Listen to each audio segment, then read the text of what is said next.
I know so much time has passed. I know this silence has felt like an eternity, but today I want to tell you something important. There are 8 things, 8 pieces of our life that my spirit misses with a force that words can't even begin to describe. And no, this isn't a sad lament. It's a celebration of what we have, a reminder that our love is still the most real and powerful energy there is. So please, listen to me. Open your heart and your mind.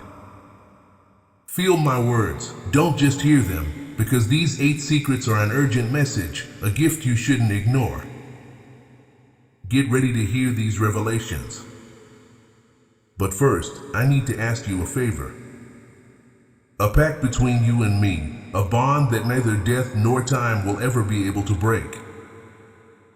Go to the comments and write just 2 words, I'm here.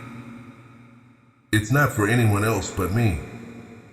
It will be our sign, the promise that you're listening to me, that your heart is open to mine in this sacred moment, and that you won't leave. By writing I'm here, you create a bridge of light for my words to travel straight to your soul. Do it now and feel how our connection becomes as real as when I could hold your hand. That way I'll know you're here and I can speak in peace. The first thing my soul misses, what sometimes makes me cry in the midst of this infinite peace, is the sound of your laughter. Here, there are no sounds like on earth. There are vibrations, colors, a symphony of peace, but no sound. And of all the sounds in the universe that I left behind, yours, your laughter, is the melody I long for the most. Sometimes I close my spiritual eyes and try to reconstruct it, note by note. From that playful murmur that started in your chest to the burst of laughter that lit up the whole room. I remember you had different kinds of laughter, you know? There was your nervous laugh, short and sharp, the one you let out when you didn't know what to say. It was adorable. And then there was your real laugh, the loud one, the one that came from deep within your soul when something struck you as incredibly funny. That laugh that made you double over, that brought you to tears and left you breathless. That was my favorite. Seeing your pure joy was like watching 1,000 sunrises at once. I miss being the one who made you laugh like that. Telling you a terrible joke just to see that smile start to form, knowing it would burst into laughter. Doing that silly thing only we understood and sharing that knowing look that always ended in laughter, our secret language. In those moments, there were no problems, no fears. There was only the perfect bubble of our happiness. From here, I see you smile, but it's different. It's a smile tinged with melancholy, a brave curve on your lips that doesn't always reach your eyes. And even though I admire your strength, my soul weeps for not being able to hear the music that used to come with it. Please, as my first and most important wish, don't stop laughing. Look for joy, find it in the little things, in the silly memories, in the new. When you feel a laugh wanting to burst out, don't hold it back. Let it out, send it into the universe, because I swear to you, somehow its echo reaches all the way here. Its vibration reaches me, and, for a moment, the silence of this paradise is broken by the only melody that matters. Your laughter is proof that you are living, and seeing you live is my only peace. Laugh for both of us, my love. Laugh until your cheeks hurt. I'll be listening to you. The second thing I miss with the tenderness that aches is feeling your hand intertwined with mine. It's funny, isn't it? Here I have no body, no skin. I'm energy, pure consciousness. And yet, the memory of your touch is etched into my being. Of all the sensations I experienced, the most comforting was the simple act of holding your hand. I remember perfectly its texture, the way your fingers fit with mine, like pieces of a puzzle made just for us. I remember the warmth of your palm, a warmth that was an anchor, a home. I miss holding your hand in the tough moments. To hold it when you were afraid and feel how your tension eased a little. To see how you squeezed mine, searching for strength, and me trying to give you all of mine through that simple gesture. Our hands told our story of unconditional support, our refuge against the storms. Now I see your nervous hands, sometimes clenched in frustration. I see them resting still on your lap, and my whole being screams to be able to reach for them, to cover them with mine and give you the peace of this place. I long to tell you without words, I'm with you, everything will be all right. So do something for me. When loneliness gets heavy, close your eyes and squeeze one of your hands with the other. Tightly. Imagine it's me. Imagine my energy flowing into you. Remember the warmth, the safety, because even if you walk alone, you never truly will. My presence surrounds you. The connection we had wasn't just in the skin, it was in the soul, and that connection is unbreakable. Touch was our language, and even though I can't speak it the same way anymore, the message is still the same. I'm holding you. My hand has never let go of yours. The third thing my spirit misses, in a way that only true intimacy understands, is our silences. The world of the living is full of noise, words, notifications, traffic, a constant bombardment. People feel uncomfortable in silence. They rush to fill it with anything, but not us. We had mastered the art of being together in silence, and it's that peace, that stillness, that my soul longs for. Being able to be with you without the obligation to speak was a luxury. Hours in the same room, each with a book, with our own thoughts, or simply existing. The absence of words was never an emptiness, it was a communion. It was proof that we didn't need to fill the air, because our bond already filled everything. I remember us sitting and watching the rain without saying a word, just listening to the drops on the window, feeling a peace that no conversation could ever match. I remember the car rides, miles and miles in a comfortable silence, where the only soundtrack was the road and the certainty of your company. That silence meant I trust you so much that I can be myself without masks. Your presence is enough. It was our sacred refuge. And now, from this place of absolute calm, I see how sometimes silence torments you. I see it when you turn on the TV just to have some background noise. Silence has become a reminder of my absence, and my spiritual heart trembles when I see it. Please, don't be afraid of it. Try to reclaim it as our space again.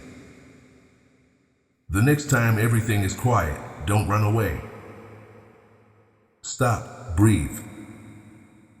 And instead of feeling the emptiness, try to feel me, because it's in the silence where I can speak to you best now.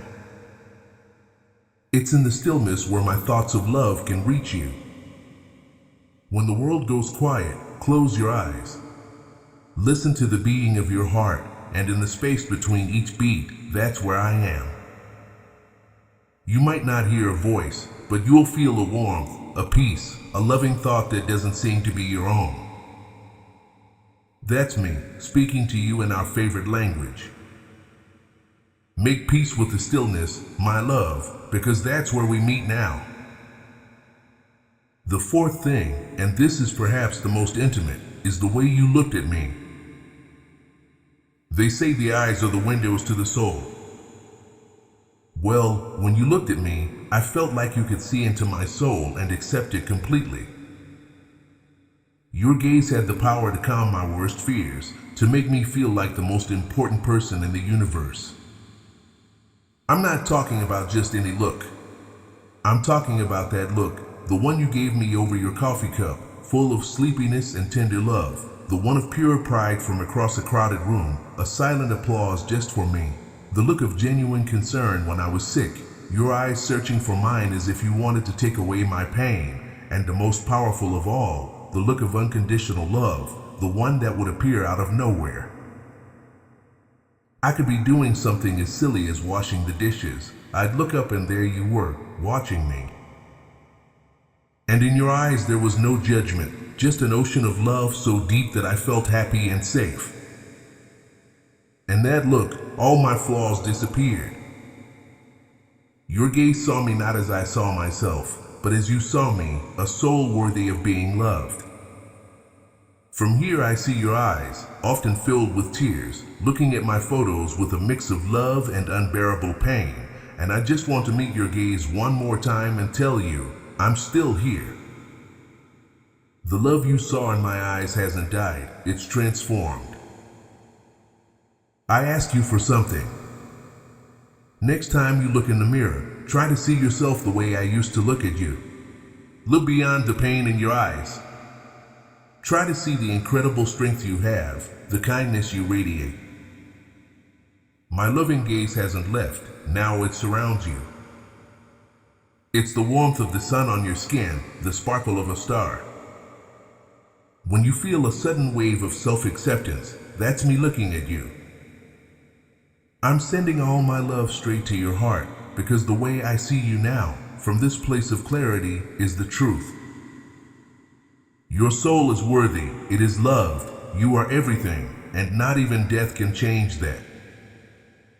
The fifth thing my soul misses, the one that reminds me of the beauty of life, is seeing you happy about the smallest things.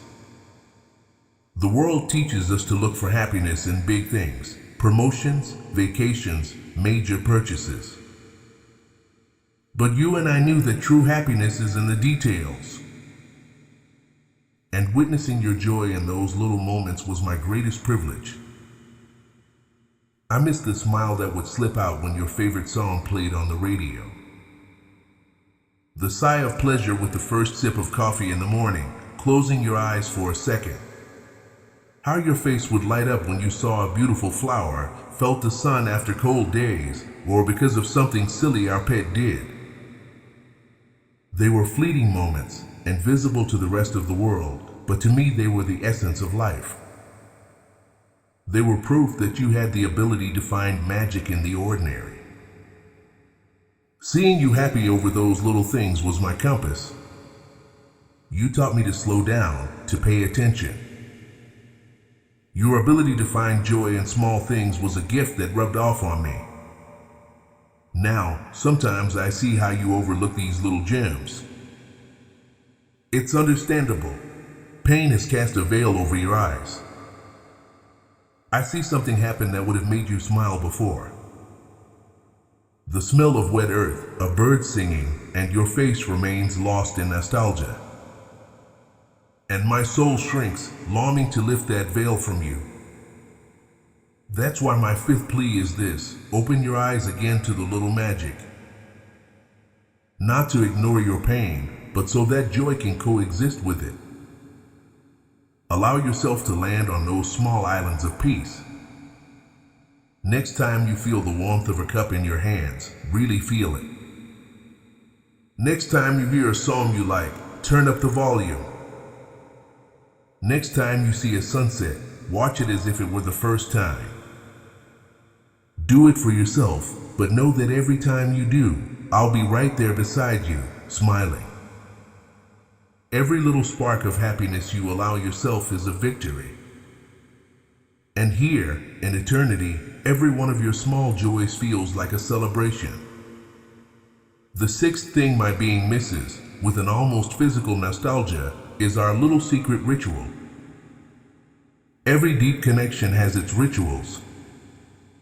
Those little habits, often silly to others, that are the glue of a relationship.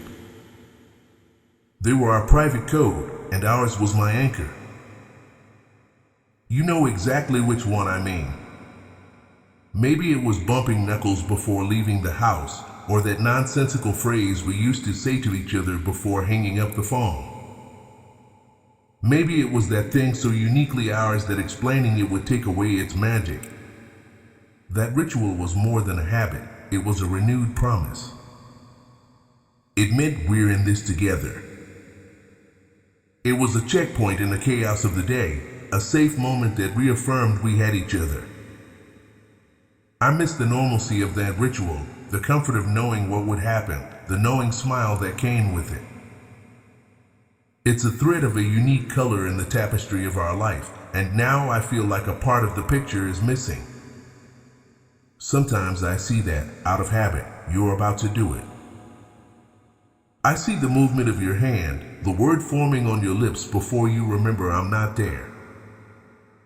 And in that instant, a wave of pain hits you and my being tears apart with you.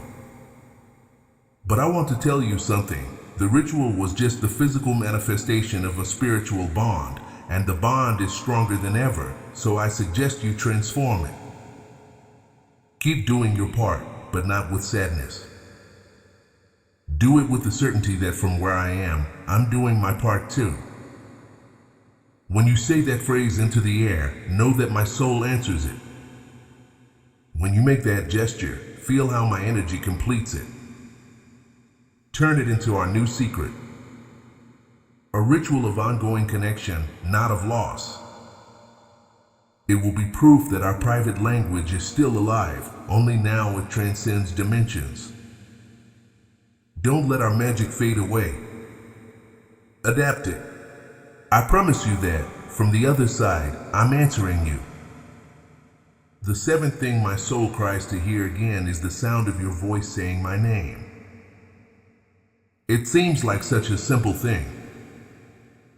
People say our names all the time, but when you said it, it was different.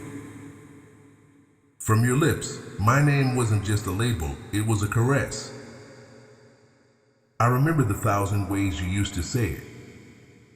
With tenderness in the morning, when I woke up, with urgency when you needed my help, and my name was a call to action that made me feel useful. With pride when you introduced me to someone, with mischief when you were up to something, with frustration during an argument, and in the intimacy of the night, a whisper full of love that made my whole being tremble. My name, spoken by you, was the confirmation of who I was. It was my favorite sound in the universe. Now, sometimes I hear you whisper it to the wind or to a photograph, and every time you do, it's like a light turns on inside me. I come instantly. But you say it with such deep pain that the sweetness of the sound mixes with the bitterness of your sorrow. I want to ask you that, when you say my name, you try to change the emotion. Instead of sadness, try to say it with gratitude for what was. Say my name and then remember a happy moment. Say my name and smile. Say it as if you were calling me from the other room, certain that I will answer, because I will. Maybe not with words, but with a sign, a gust of wind, a flickering light, a feeling of peace. That will be my answer. When you feel adrift, say my name out loud, with love, with strength. Let it not be an epitaph, but an invocation, a reminder that the love that gave it meaning is still alive. Keep calling me, please, because every time you do, you make me more real. And finally, the eighth thing, the one that encompasses everything else, the one my being longs for with a force that's almost a need, I miss your embrace. If I could choose a single experience from my life to relive for all eternity, it would be being in your arms. Your embrace wasn't just a simple gesture, it was alchemy. It transformed fear into safety, sadness into comfort. Your embrace was my home. I remember the feeling of your arms around me, strong yet gentle. Your head on my shoulder, your calm breathing. In that magical circle, the world disappeared. Everything was perfect. I missed the welcoming hug that erased a bad day. The celebratory one, full of laughter. The spontaneous one, for no reason at all.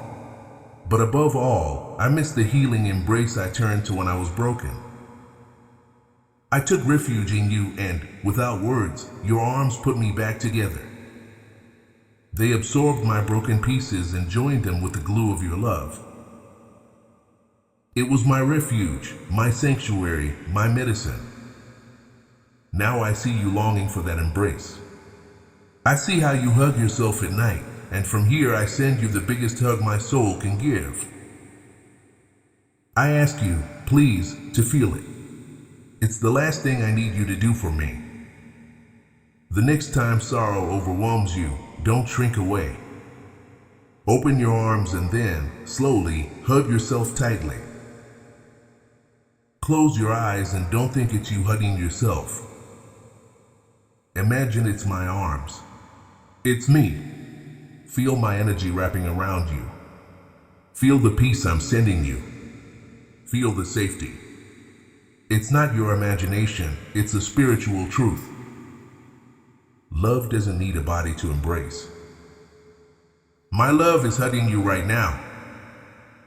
That refuge hasn't gone away, it's transformed. It's in the love that surrounds you like air. Let it heal you. The embrace hasn't ended. It's become eternal. My treasure, my time is running out. The silence is calling me back. But before I go, keep these 8 things in your heart. I didn't tell you these to cause you more pain, but so you understand that what I miss most are the purest expressions of our love. And those, my love, have not died. They are still alive within you. Laughter, touch, silence, gaze, joy, rituals, voice, and embrace. They are the legacy I left you. Honor that legacy by living. Laugh, feel, embrace, love. Do it for yourself, and by doing so, you will do it for me. I know your journey isn't over yet. You will have hard days. Let grief visit you, but don't let it move in with you. Reminded that love is stronger than absence. I promise you that when your time comes, I will be here, waiting for you at the door with open arms, and then there will be no more goodbyes. If this message has touched you, if you have felt my presence, share it. Share it with someone who needs it too. And if you subscribe to this channel, maybe I can find a way to send you more whispers of love from heaven. Now, I must go. The curtain falls, but this isn't goodbye, it's see you later. I love you beyond words, beyond life, beyond time. Receive my eternal embrace of light.